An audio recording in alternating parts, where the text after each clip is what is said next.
Welcome to the Saturday Cadence podcast.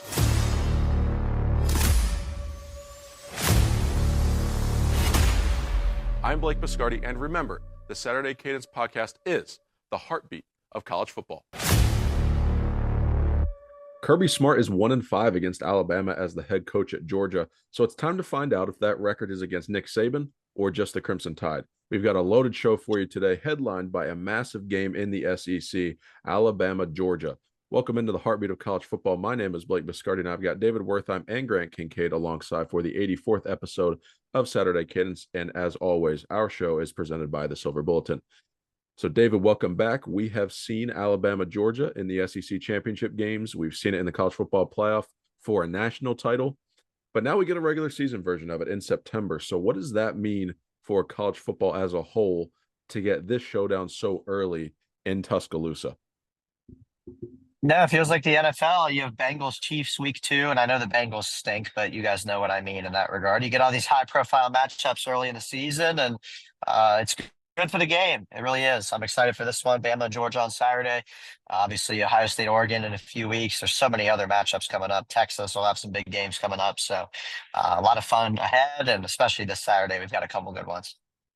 Absolutely, and I know they're whatever side of the spectrum you fall on with expansion, this is definitely a benefit of it to see these regular season games come, because the slate that we're walking into, as you just mentioned, is going to be incredible. The middle of October is just straight cinema on the 12th and the 19th with those matchups. But yeah, very excited. This atmosphere is going to be electric in Tuscaloosa. We'll get into that in just a few moments.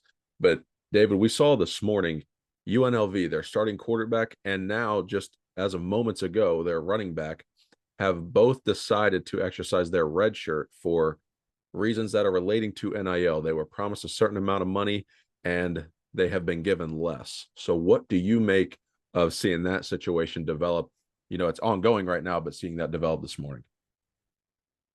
Yeah, I have a couple thoughts on this. I'll start with the quarterback. The running back doesn't really concern me. The guy has 19 carries for 108 yards this year in 3 games. Had 1 carry last week, so whatever.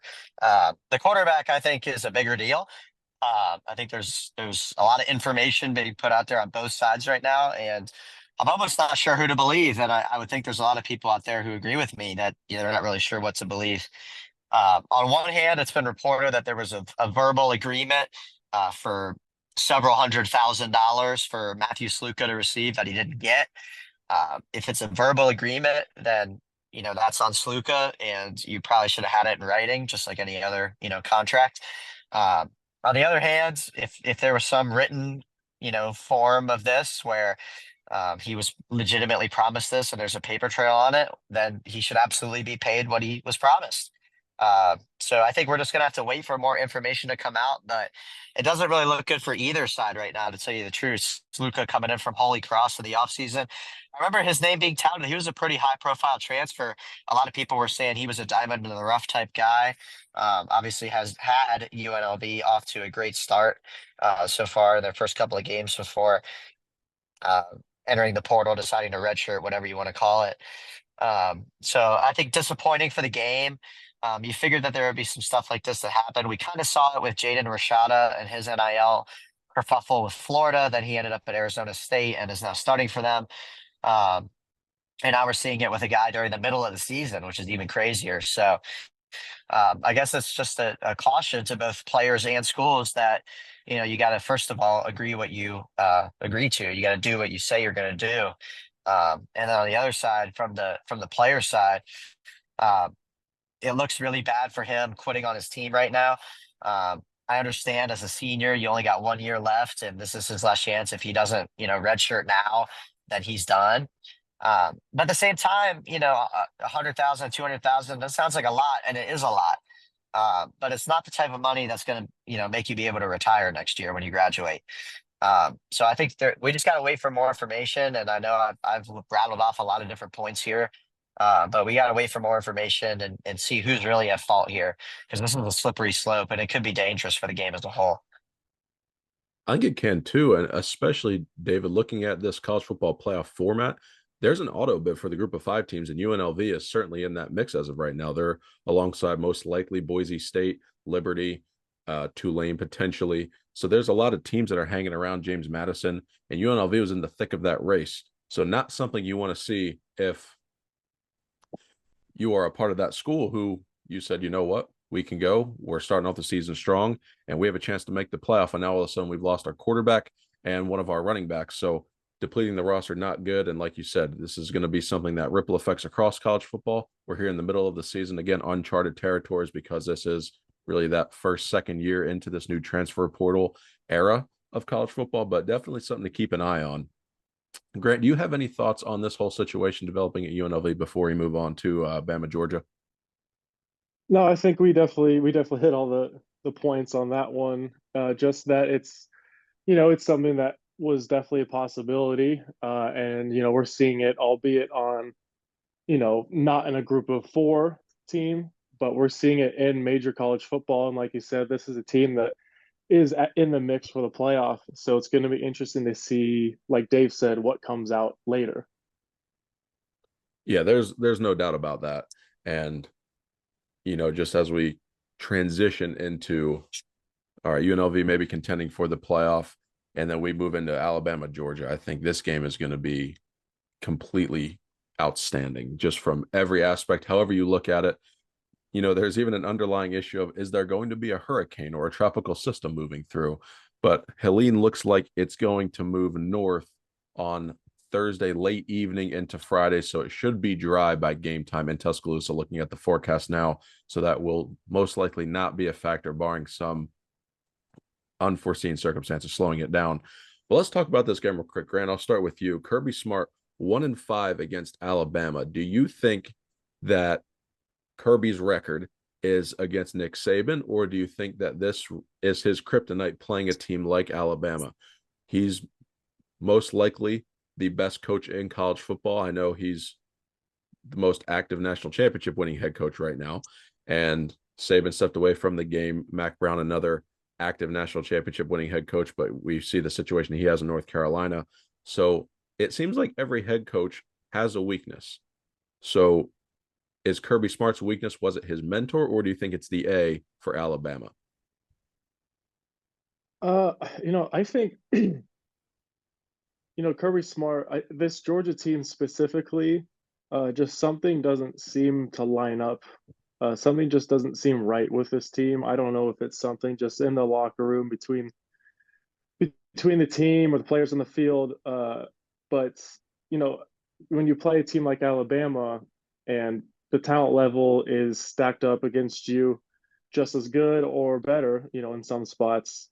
I think Georgia and Kirby Smart, they start to show their weaknesses a little more. And I think this year, when you see what Kentucky did or didn't do against Kentucky, or Georgia did or didn't do against Kentucky, a game like that really stands out in your mind as, how do they go into Tuscaloosa, into this environment? An Alabama team that's starting to hit their stride. The defense is, it's still an Alabama defense. It's still going to be NFL talent all over the field. And Jalen Milrose coming into his own. Obviously, we'll talk about Williams coming into the mix and really jump starting that offense. But I just don't know. I don't know if Georgia is ready for this kind of game right now. David, I want to get your thoughts on that too. If it's a Kirby Smart problem with Nick Saban or Alabama. And we saw Texas go into Tuscaloosa and win last year with Quinn Ewers. And, you could say Georgia's built similarly to Texas last year, maybe different at the skill positions, give the advantage to the Longhorns last year, but it's not impossible to go win in T-Town. So what do you think the situation is with Kirby Smart and Alabama? Is this a revenge game for Georgia? How do you see this matchup coming down on the Bulldogs here? I actually agree with a lot of what Grant said there.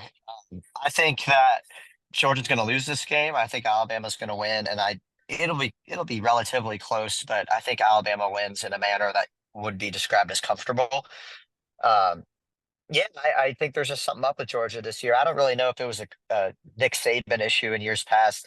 I mean, Nick Saban always had his teams ready to play. It's not like he only beat Georgia. I mean, they beat everybody.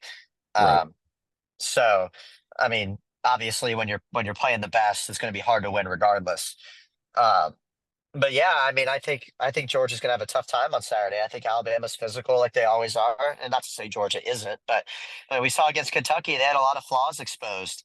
Their offense, Georgia's offense has been sputtering really for most of the season, um, and their defense is not as prolific as it was in the past, which is not surprising. I mean, they've had so many exoduses, mass exoduses over the last couple of years. You're bound to take a year off or have a down year. It's just math in that regard. But yeah, I think Georgia struggles on Saturday. I think Alabama ultimately gets this one done. It is hard to win in T-Town. I know Texas did it last year, like you said, Blake. But I think Alabama's going to find a way to get it done on Saturday. I really do. David, I stay just like with to, me on, or go ahead, okay. Grant. Well, I just like to say, I think Georgia is such a commit to the pro style approach of, offense specifically, that, that's kind of predicated on finding matchups and exposing them, using the play action, establishing the run game. So I think, part of it is when they're going to get matched up against a defense like Alabama, there's a lot less matchup, for you. There's the razor thin margin of, you know, the advantages you have. Georgia's going to have trouble exposing those, if they had trouble exposing them against Kentucky. So I just think, Carson Mick's going to have to grow up really quick. He's going to have to make plays that he doesn't normally make at all. And I think that's going to work against him. Going to be interesting with Georgia too is they've got a couple key injuries and they're not super deep on the defensive line either. So, David, your point, you said that Alabama's playing really physical football. They're going to want to run the football. Obviously, Jalen Milroe is a mobile quarterback. So, how many plays does that Georgia defense end up on the field for? I think that's going to be something to watch, especially early. If Alabama's able to sustain drives early and get going, I think that's going to wear on the Georgia defense more than it would have in years past, just because they don't have that depth just yet. And I think they're feeling the effects of missing Brock Bowers so early in the season. I'm not saying Georgia's going to get run out of the building or anything like that. I just think that Georgia is not yet the team that they're going to be this year. And I think Alabama has the pieces to get the job done. But David, I wanted to go back to you. Do you think that there is more pressure on Kirby Smart in this game than there is on Kalen DeBoer? This is DeBoer's first major stage at Alabama. We've seen him win games on a big stage, and we saw him lose the national championship game last year, though remarkable to get a team like Washington there with Michael Penix and what he was able to do in beating Dan Lanning twice. And I think a good note when looking at those Washington-Oregon matchups is Dan Lanning knows Kirby Smart's defense. They work together, just as Kirby Smart knew Nick Saban. And we saw Kalen DeBoer outsmart Dan Lanning's defense a couple of times. Now, not that it's going to translate as apples to apples, but he has seen the defensive structure that Kirby Smart's going to bring out. It's just going to be better athletes and a more sound scheme. So who has more pressure on them on Saturday? Is it Kalen DeBoer or is it Kirby Smart? I think in the SEC by default, there's always pressure every single week. I would say there's pressure on both. I mean, that's a hard question to answer. I think Kalen DeBoer wants to go out there and prove, this is his first real game where he can say, yeah, this is my Alabama. It might be a little different, but we're still going to go out here and punch you in the mouth and we're going to win the big games. So I think that's the pressure that's on him. And the pressure on Kirby Smart is that, Georgia, obviously they had a nice little stretch there, winning a couple in a row. Couldn't get it done last year, didn't make the playoff last year. So Kirby Smart kind of wants to reassert himself, like, okay, this is Georgia. We're still here. It was tough against Kentucky.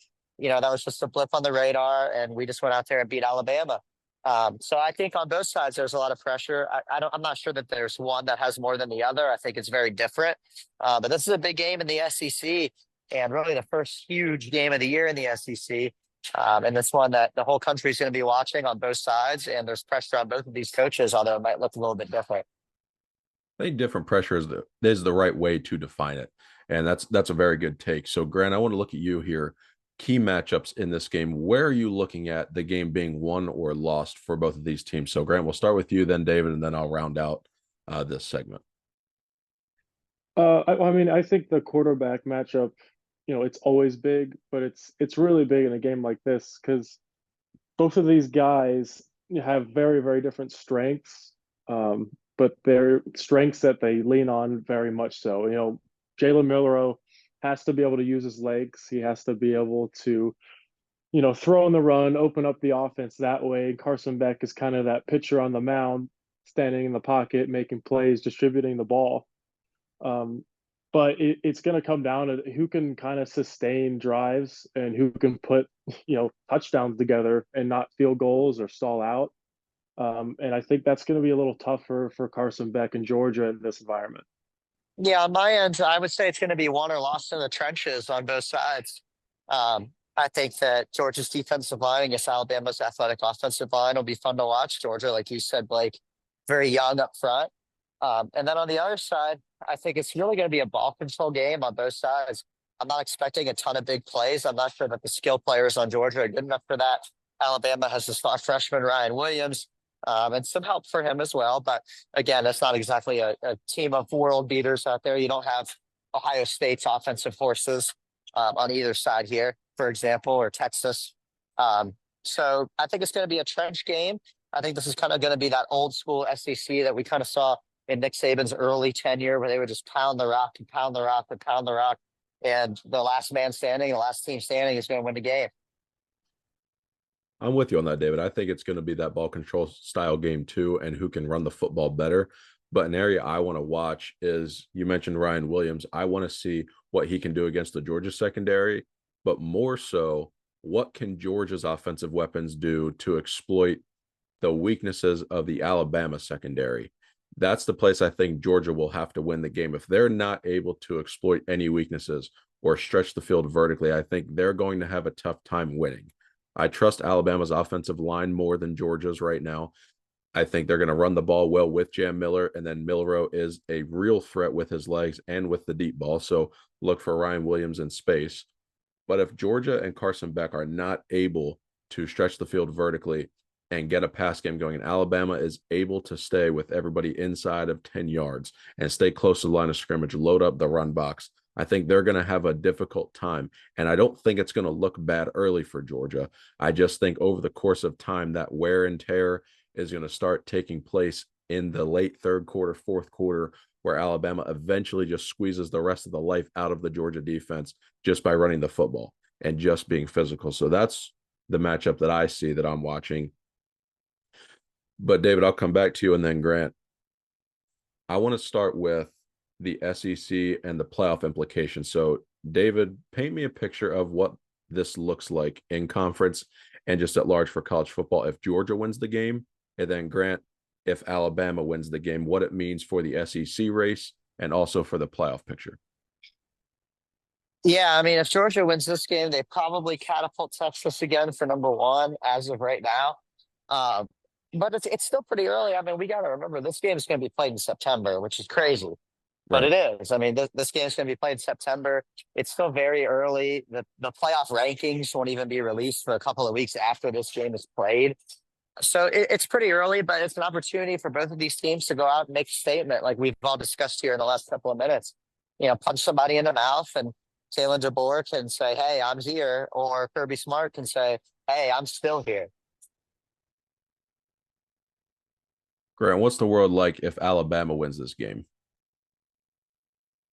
You know, I think it's kind of similar. It is really early in the year, and whoever wins this game is going to fly up the rankings, without a doubt. But you know, Alabama, they have, you know, a lot ahead of them on their schedule. Not to say that Georgia doesn't already. I know they obviously have their games. They have to play Texas still, and it's an SEC schedule.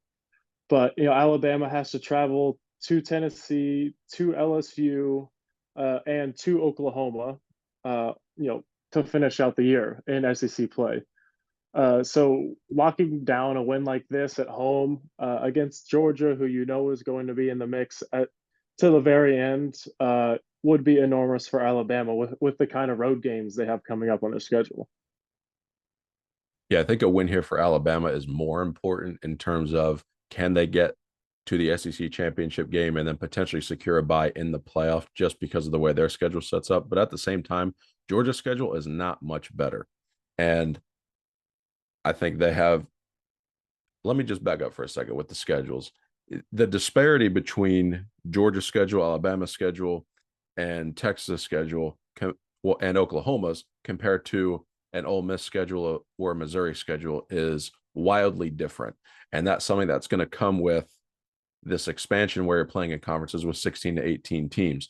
So, as you look at this SEC race, I think we could all agree that the winner of this game is in the driver's seat with Texas for the conference. The loser of this game is by zero means out of it because, like you guys both mentioned, it is still September and there's a lot of football left.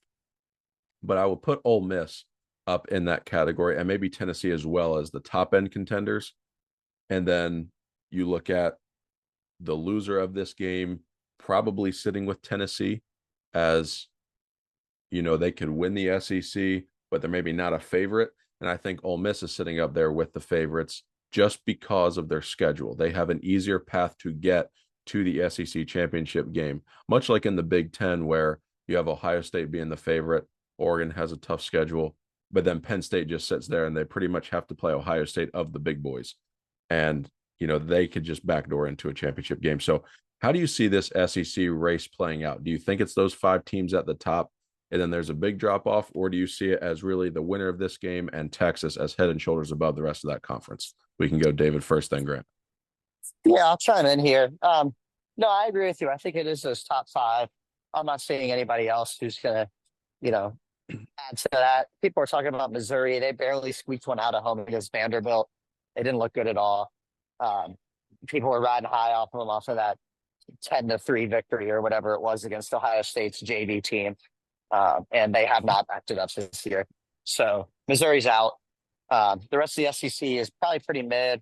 Arkansas, A&M, Mississippi State's dreadful. Auburn sucks. Florida sucks.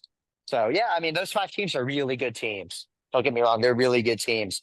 But I would not be surprised if those 5 teams only lost to each other and didn't lose to anybody else, if that makes sense. I don't see Auburn beating Alabama, for example. I see those 5 teams beating up on each other a little bit and running the table the rest of the way elsewhere. It does. And there's almost a world where all 5 of them can make the college football playoff too, which that's something that we'll deal with, later on in the season. But I think all 5 of those teams are very real playoff contenders as well. Grant, what's your take on the SEC? I think you're right, definitely about Ole Miss. They have, especially with the downfall of Florida, their schedule is looking a lot easier down the stretch. They finished the year with Florida, and then obviously a Mississippi State team that just got waxed by Toledo at home. That was just absolutely ridiculous to witness. But it's going to be interesting, and this game is going to play a huge role in that because now we kind of have the race starting to narrow already this early in the year. Yeah, I agree. And I really do believe that these 5 teams are going to be sitting there in November, all in real playoff contention, maybe even within the top 12 rankings. But let's move into our Saturday 7 picks. I would tell you my record, but on the show, you have to be above 500 for your record to be mentioned. So hopefully I get back above it this week. But Mr. Grant over here is 11-3 this year on his picks. So if you're going to listen to anybody here, listen to Grant. So let's hop into these week 5 picks. Grant, we'll start with you, then David, and then I'll finish off when we go through each of these games since we are going to ride the hot hand. Oklahoma State at Kansas State, Big 12 showdown, both coming off of tough losses last week. Kansas State at home favored by 4.5. Grant, who do you like? I like Avery Johnson and the Wildcats to cover that 4.5 at home. Like you said, both coming off losses. I'm sure at home they're going to ride all the momentum they can and find a way to win this game. Yeah, I'm gonna tail that one. I think Kansas State gets it done. I actually watched most of their game last week, and Avery Johnson didn't look good. Got an interesting talk from Chris Kleiman at one point. I think it was either right before halftime or right after halftime, almost like a father-son kind of talk. So that was pretty interesting. Obviously, there's a lot of faith on both sides there. So I think Kansas State gets this one done. Oklahoma State can't run the football. And with Ollie Gordon, that's something we expected them to do very well this year. So I'm with you guys. I think Kansas State is going to roll Oklahoma State in this matchup at home in Manhattan. So I'm going to take the Wildcats as well. Next game I want to move into is Louisville at Notre Dame. The Irish favored by 6 at home. Grant, Does Notre Dame find some offense with Riley Leonard, or is this a game where Louisville takes over and wins it again? I have, very, very little faith in Notre Dame, which is crazy to think after week one. I was a lot higher on Notre Dame. But I don't see them being able to pull away from Louisville really at any point. So I'm going to have to take the Cardinals to at least cover. I actually agree again. And Grant, it's funny. We talked about how I should be tailing Grant, and Yeah. now I am. Yeah, So be careful, sorry in advance to everybody out there. But no, I think Notre Dame wins this game, but I agree. I think it's going to be tough for them to pull away. I could see kind of a last minute score here to win the game for the Irish. So I am going to pick Notre Dame to win, but I'm going to pick Louisville to cover the spread here. 6 points. I think they can manage that. I think this could be a field goal game down the stretch. And just to preface to all the listeners out there, we do not talk about our specific picks before the game, but David did say it would be funny if we tailed him. I'm in agreement too, so we're going to go 3 across on this one. I like Louisville to cover, but Notre Dame to win the game. I just don't know if Notre Dame has the offense. I don't trust it as much, so David, as you always say, just kind of hedge myself here. I'll take Louisville to cover. Next game, we want to talk about Illinois at Penn State. The Illini coming off a big win in Lincoln over Nebraska, a team many people were very high on. So we will find out now in the coming weeks just how high should we have been on Nebraska, and is Illinois legit? And I think this is a great test for the Illini and Brett Bielema going to State College. It is at night. They're calling for a whiteout energy. It will not be an actual whiteout. That will be Washington. Penn State, the line opened for 17.5 in this game, much higher than many people expected, which that's kind of telling you that you should listen to Vegas. I liken this game to 2019 Ohio State, Penn State in Columbus, where it was a top 10 matchup and the spread was 3 touchdowns. So, Grant, how do you see this game playing out?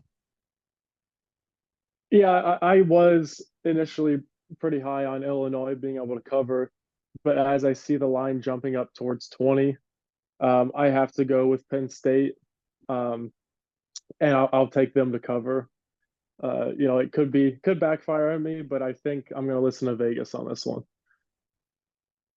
Yeah, Vegas always knows. I'm rolling with Penn State too. They've had some decent performances, crushed Kent State last week. Not a huge surprise, but they look pretty good, beating up on a MAC team. I'll take Penn State in this one. I hinted at it on the Monday show that I was just waiting to take Illinois. I might have even locked it in, but now as I see this line continue to jump and I sit on this game, look at Drew Aller, what he's been able to do this year, I'm going to take Penn State at home as well. I think they roll.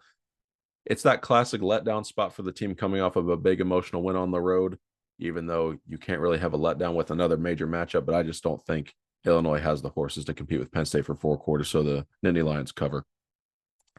Let's go down a level here. Liberty, 3-point favorites on the road at Appalachian State. Grant, 2 teams that are in contention for the Group of 5 playoff spot. Who wins this game and by how much? Well, I attended Liberty for 2 years of my college, so I'm going to have to roll with the Flames in this one. I know they have Keaton Slater, who's been lighting it up. I'm just going to go ahead and say that he's going to make enough plays to win the game and cover that 3 points. Grant, I had no idea that you went to Liberty. That's new news. And Blake, Yeah. I know you have ties to Liberty as well. So for that reason, I'm going to take Appalachian State. It's our first different pick of the show, so I'm sure that will help the listening audience very out. respectful, yeah. Yeah, I do. I think Liberty wins this game anyway, but in honor of Alyssa, I will take that because that is her school of choice. And so go Flames. They will cover that 3 even on the road. We'll go back to the SEC now. We got Kentucky at Ole Miss. The Rebels favored by 17.5. Now, this line may seem fishy to you because I just played number 2 Georgia within a point and probably should have won the game, but we won't rely on hypotheticals here. But now the Wildcats find themselves as 17.5-point underdogs on the road in Oxford. Grant, what does the Lane Train do on Saturday? Like you said, it's another one of those lines that jumps out at you. And I am tempted to take Ole Miss. But if the line stays over 17 at 17.5 even, I think I'm going to take Kentucky to cover that one. Yeah, I'm actually going to take Ole Miss in this one. We kind of talked about letdown spots earlier in the show, and I think this is a letdown spot for Kentucky. I think they played Georgia really tough. like Blake said, probably should have won that game. And I think, they're still thinking about that. I'm not sure how the preparation was this week. Obviously, college football coaches will never really tell you. But I'm going to take Ole Miss. I think they come out strong. I think Kentucky comes out a little bit flat after, a disappointing loss to Georgia in their first real taste of SEC action this season. So I'm going to take Ole Miss.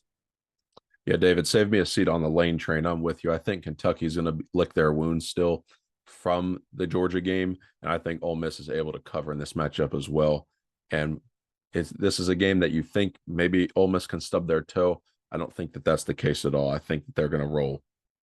I want to go Big 12 action here. Actually, Big Noon Saturday is going to be in Orlando for this matchup. So Colorado on the road coming off of an overtime win against Baylor at home, thanks to a Hail Mary from Shedeur Sanders. So now Colorado finds themselves 14.5-point dogs in Orlando to UCF. Gus Malzahn doing a great job rebuilding that program. Had that lull between him and Scott Frost. So 14.5 is the line, Grant. Who wins in this matchup? I'm gonna have to go with UCF. It is kind of sitting at a weird line, being that 14.5. But I think this is the time of year where Colorado really starts to get exposed. And I think it's going to start here. Yeah, I'm not sure if Baylor's good or not. I don't think they're very good. Impressive win nonetheless. Always good to win a conference game like that. I think Colorado actually covers here, but I don't see them winning the game. David, I'm with you. I think Travis Hunter is an exceptional athlete, and he's going to be involved in this game, obviously, on both sides of the football, making plays. He'll find the end zone a couple of times. Shedeur Sanders, I know Colorado and the rep that they get, but I just think they win this game. Or I'm sorry, I think they cover in this game. I just think their skill position players is going to be too much to take UCF to cover that, even at home. And then as we wind down the pick segment, we already talked about this game, so I'll go quick pick here. This is the game of the week, Saturday Night Football on ABC. Georgia, 2.5-point favorites in T-Town against Alabama. Does Kalen DeBoer get it done? I know we've all hinted at our picks for this matchup. Grant, we will start with you. How does this game end up on Saturday night? I'm going to go Alabama money line on this matchup. Yeah. Yeah, I'm in the same boat. Alabama money line. Yep. Again, save me a seat. This could be the dumbest thing, but a feeling. Just got the feeling. I already placed my bet the other day. I think I really do. I think Alabama gets it done. Yeah. I think Kalen DeBoer is going to make a statement in this game, and I'll look forward to the post-game interview. Guys, I am right there with you. Got to meet Kalen DeBoer in Houston. I was very impressed. I love his coaching style. I loved his Washington team last year. I like this Alabama team this year. I do think that they get it done at home in Tuscaloosa, and that place is going to go berserk. And do we get a new number one on Sunday? Will it be enough to vault over Texas? But I think Alabama does get it done. So all three across there. So that will be our Saturday 7 picks. Hopefully, David and I can catch Grant this week, although he didn't leave us much room to move because we have a lot of the same picks. So, guys, make sure that you are staying tuned to our social media outlets. We want to make sure you enjoy the games this week. We'll give you out some coverage. Check out our website at tsilverbulletin.com. But before we close the show, David, any closing thoughts?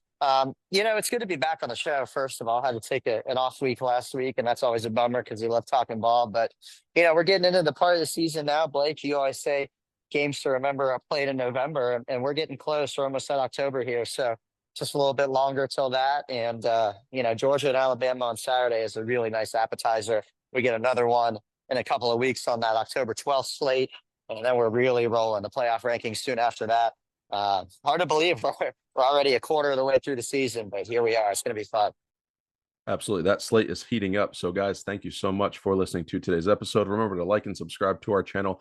Leave us a review because it really helps out our show. Check us out on social media at Saturday Cadence for more content throughout the week. And remember, the Saturday Cadence podcast is the heartbeat of college football. For David Wertheim and Grant Kincaid, I am Blake Biscardi. We will see you next time. God bless.